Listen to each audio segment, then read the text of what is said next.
नहीं पुदेना में हमारा मुखिया जी नगेंद्र बाबू को बात कहने के हमरा हम दारू पी के समाज बर्बाद दारू वो चीज है मुखिया जी। हाँ ए भाबा हमाना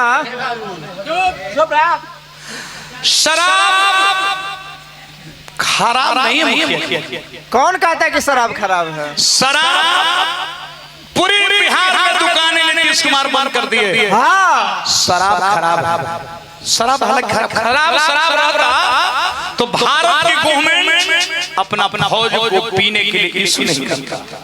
लेकिन हर चीज खराब दुनिया में कब ओवर होगा तब ओवर होगा।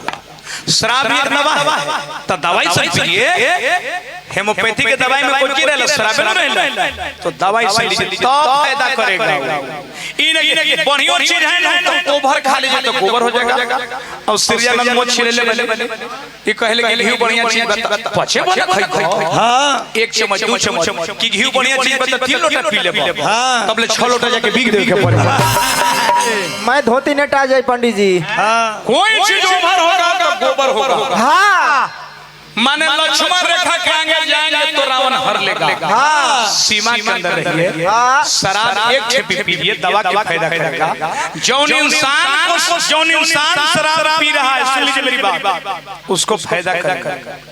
आज जिस दिन इंसान को शराब पीने लगेगा वो दिन शराब ओवर हो जाएगा।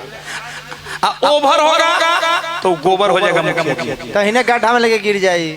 जौन समान 250 ग्राम खाए के बाद 250 ग्राम खा 250 ग्राम खाते 3 किलो खा ले बका ओवर हो जाएगा। ओवर हो जाएगा तो ले पीतेगा। निमनो समान ओवर हो तो गोबर हो जाएगा। हां वो कैसे? आज जकरा के शराब पिए लागल ओकर 3 दशा ओ शराबी के 3 फायदा। कौन कौन? जौन इंसान के शराब पी रहा ओकर 3 फायदा। कौन कौन? ओकर घर में कबो चोरी ना होगी। वो कैसे? पियही में मेहरारू के लुबरी गेठरी मोटरी सिकरी चौखट के मारी हड़िया बर्तन सब बेच दे। हां तो चोर बुर्बक ना हम सब की माटी चुरावे हम सब। दूसरा शराबी के फायदा कि ओकरा पर कुत्ता ना भूकी। वो कैसे? चलल बड़ पी के हां कुत्ता देख लेला एक अलग सुन मर के हमरे लखम मुआ होला कुत्ता भी पूछ दबा के भाग जाए कि बाप से भेंट हो गई। तीसरा ओकर फायदा बा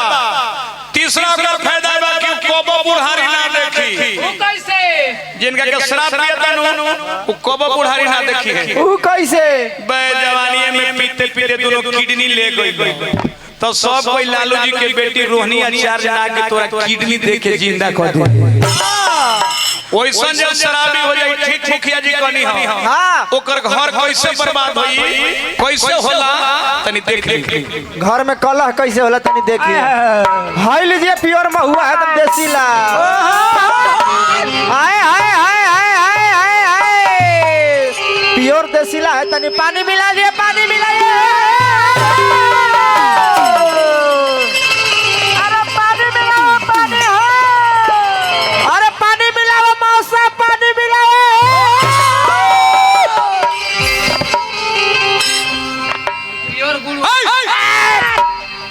जिला में क्या रंग क्या बोलेगा रे? जिला में हम रंग हाँ गर्दनिया में मार दूंगा तुरंत। कौन भाई रे? हम खानदानी मर पीते पीते सारा राजा बेच देगा। हाँ लांगा में नाम लिखवाएगा। हाँ कौन रे? जा जानी आधा दारू पी ले बने। हाँ आधा ले ले। हाँ मुर्गा खाए के मन कोइले जातन में रारू के कहे प्राण प्यारी है प्राण प्यारी अगे मुर्गा बना कुकुर आ गइला। हाँ फिर नहीं के आ गइला। हाँ के बहिनी के पैंट पहनावो और तारा खातिर आधी रात के है छोट लइकन छोड़ के मुर्गा बनाई। हम मुर्गा और गला बनाए पड़ता मुर्गा ना बनाइबू अपन भातार के बेइज्जत करता। हां और बेइज्जती कर ना बनाइबू हम महुआ ना मुर्गा ना बनाइबू तो लाल कर के हम लाल का। हां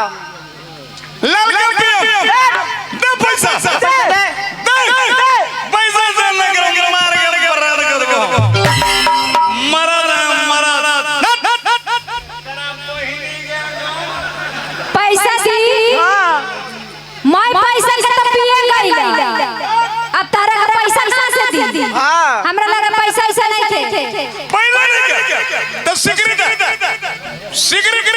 के दारू पियो का समझ लगा खानदानी मर्दा सिकड़ी दी मैं गाना गुड़िया बेच के तो पिए गई एगो हमर नहीं है निशान बाचल बस सिकड़ी के रे बा हमर भाई प्रमोद ये सिगरेट तो नहीं है के बा आई गला में नहीं है के एक घड़ी नहीं है के अंगुरी न मुंडरी नहीं है के कोई देर में काबू के 3 गो लइका के जन्म नहीं है रे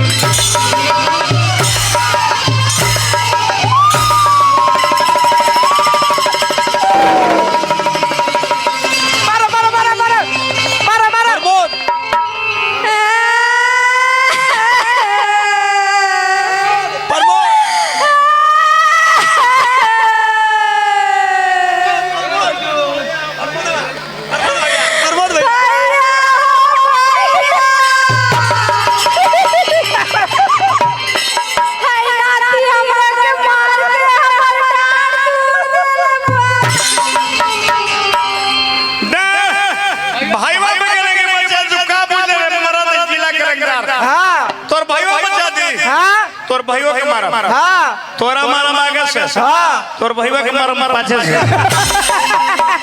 का समझ रे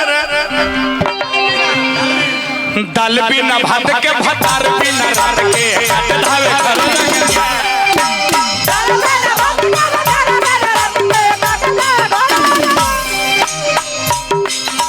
देला वो रहनवा भीतर के खानवा मिलवा नारी सजना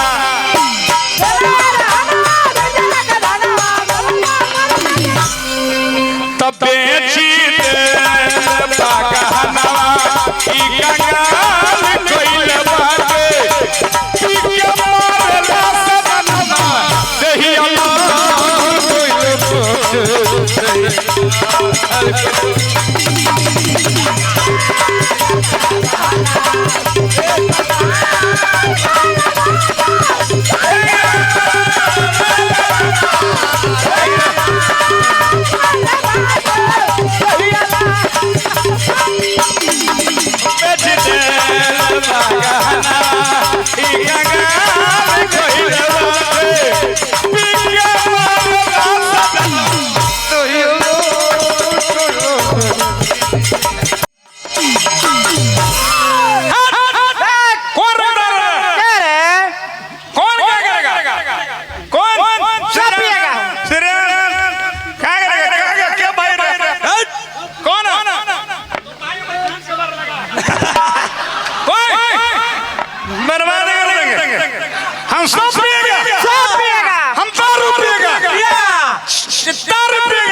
एगो बाप पटीदारी में सिरजनन पांडे जी खुद तो पियान कइले बन हमर भतारो के पियान बना दे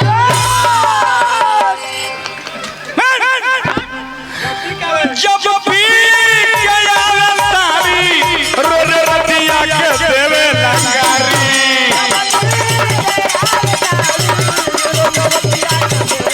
जब पी गया तारी रो रे रतिया के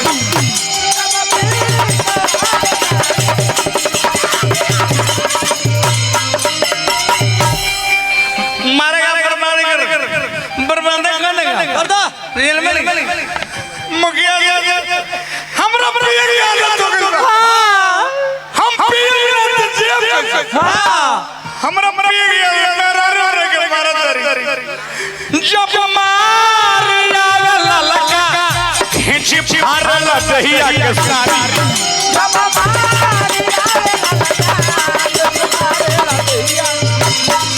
जब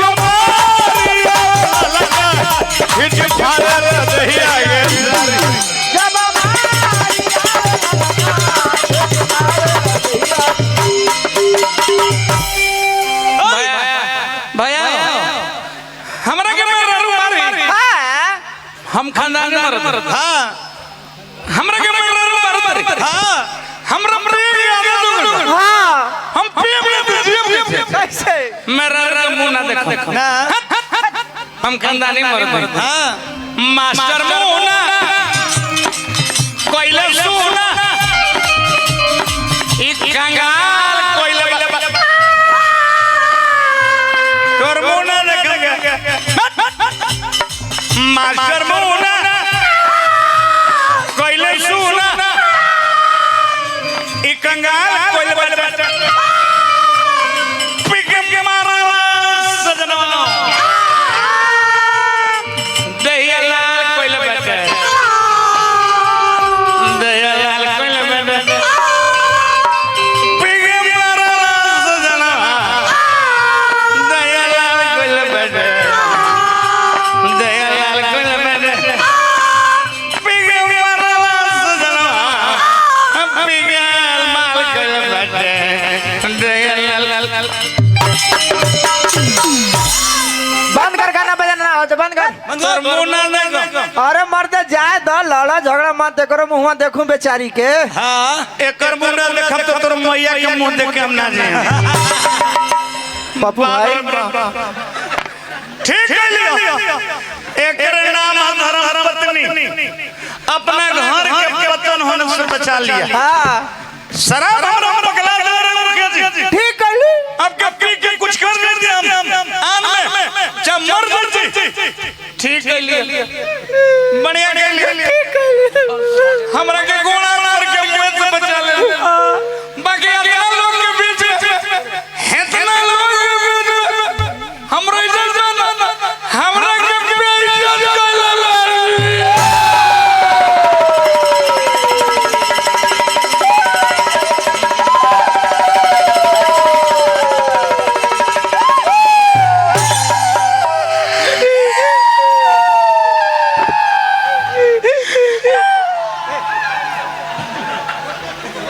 ए राजा जी चुप हो जाए चुप हो जाए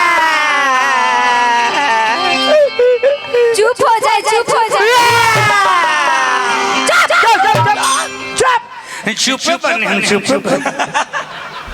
का करूं बोल ए राजा जी हाँ बताई रौरा के पहले से इतना तबीयत खराब चला था आज रौरा के कुछ हो जाए हाँ हम ही 4 गो छोट छोट लड़का के केकरा दुआरे जा सब के लेके नानी आई बड़ लड़का के मुंह सुखल जा सब के लेकर नानी घर चल जो बाप रे बाप मेहरारू हमरा दिमाग के नस खोल देलो ठीक है तेरे मुखिया जी हमरे कुछ हो जाए तो मेहरारू हमर के कर दुआरी जाए हमर लाइकन के करा भीख मांगे आज संसार दारू खराब चीज एकर मतलब दारू खराब चीज हमरा के पगला देलो अहो मर जाइते तो मर मेहरारू के कर भी जाइते हमर लाइकन के करा भीख मांगते हाँ हमार से क्रिया खाते हाँ हे काली माई आज के बाद कोई निशान ना करम ना भले मजूरी करम अपन मेहरारू के देखम आधे पेट खाई हाँ अपन लइका पढ़ाई एकरा बहिनी के दारू बहुत खराब हम ऐसे ना माने कैसे माने रौरा उठ बैठ करी मेहरारू समझैले कैसे देख ले कि आता ना हो बलमुआ दारू पियब अब बोल कैसे जियब ना हो मनमुआ दारू पियबा बोल कैसे जियबा ना हो बलमुआ दारू पियबा बोल कैसे जियबा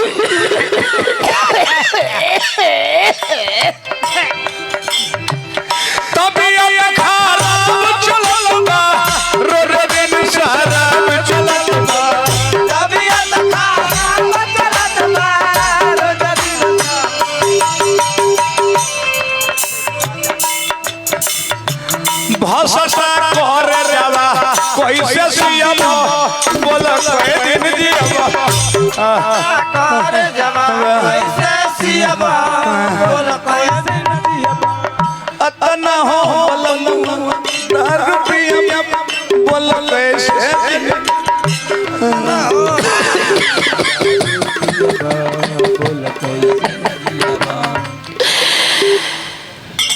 भैया ई चलते देखौनी गीत मुखिया जी दो चारों को जवान भाई हमर गीत के असर पर जाई भैया भैया अब हम शराब ना पियम अब जाते लेकर चवन प्राशन देबे हमरा मुखिया जी पैसा मुखिया जी हम क्रिया खा गेल शराब ना पियब एक बूंद निशा कुछ के ना हम जाते नहीं चवन प्राशन देबे जो शराब पिएंगे ना नेटी के नीचे शराब जाएगा तो निगेटिव हो जाएगा शराब पीजिएगा तो यही दिन दशा आपका घर में शुरू हो जाएगा। सुन लीजिए के कर परिवार गुजर जाएंगे, के मर जाएंगे, के बर्बाद हो जाएंगे। भैया शराब से हुआ शिकार उजड़ा उसका घर परिवार। शराब तीन चीज लेके जाएगा, शराब आपका शरीर लेके जाएगा, शराब आपका प्रतिष्ठा लेके जाएगा, शराब आपका धन लेके चला जाएगा। हमरा आज के युवा पीढ़ी शराब में ज्यादा बर्बाद है। मुखिया जी हाथ जोड़ के प्रार्थना करते हैं भैया शराब से हुआ शिकार उजड़ा उसका घर परिवार। शराब के फेरा मत पड़िए मेरे बंधु। हम अगर निमन समाज में अगर बात पहले कम एक बार जोरदार ताली लगा के सम्मानित करिए।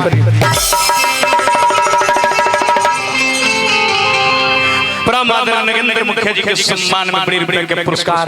शराब हर चीज दुनिया की नकारात्मक शराब से उत्पन्न ले रहा है। भाई भाई में लड़ाई शराब से, परिवार में कमजोरी शराब से, शिक्षा के अभाव से, हर नकारात्मक चीज शराब से उत्पन्न ले रहा है। शराब बहुत खराब है। हाथ जोड़ के सुदर्शन यादव प्रार्थना करते हैं। मैंने दिखाया आपको एक ही दिन दशा परिवार में शुरू हो जाएंगे।